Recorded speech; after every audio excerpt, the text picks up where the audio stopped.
എന്റെ പൊന്നോ, താൻ എന്തിനുള്ള പുറപ്പാടാണ്ടോ? അല്ല, താനിപ്പോ എന്താ വിളിച്ച് ഇൻക്ലാബ് സിന്ദാബെന്നോ? എന്റെ ഭഗവാനെ, തനിക്ക് ഇന്ന് വരെ നേരം എടുത്തില്ലേ? സ്വാമിയെ ശരണമയ്യപ്പോന്നൊന്ന് പറയടോ.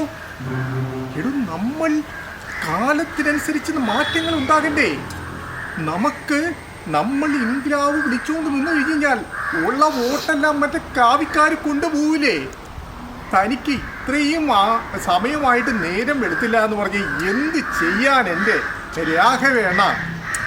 ഓഹോ, അതെ, പറഞ്ഞത് ശരി തന്നെയാണ്. അതെ, മാറിയില്ലെങ്കിലേ ഉള്ളതൊക്കെ അവരെ കൊണ്ടുപോകും. ഇപ്പോഴെങ്കിലും ബുദ്ധി ഉദിച്ചത് നല്ലതായി.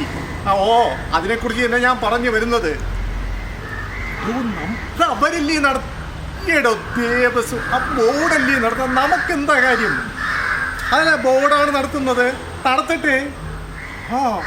നമ്മൾ അതിനെ പിന്തുണയ്ക്കുക, നമ്മളല്ല നടത്തുന്നു എന്ന് വരുത്തി തീർക്കുക.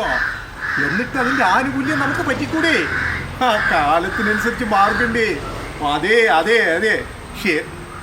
പിന്നെ ഒരു കാര്യം നമ്മളെ ആൾക്കാരുടെ അടുത്തെല്ലാം പറയണം, എല്ലാ ക്ഷേത്ര കമ്മിറ്റികളിലും നമ്മുടെ ആൾക്കാർ നിറഞ്ഞു നിൽക്കണം, മറ്റവന്മാരെ പുറത്താക്കണം.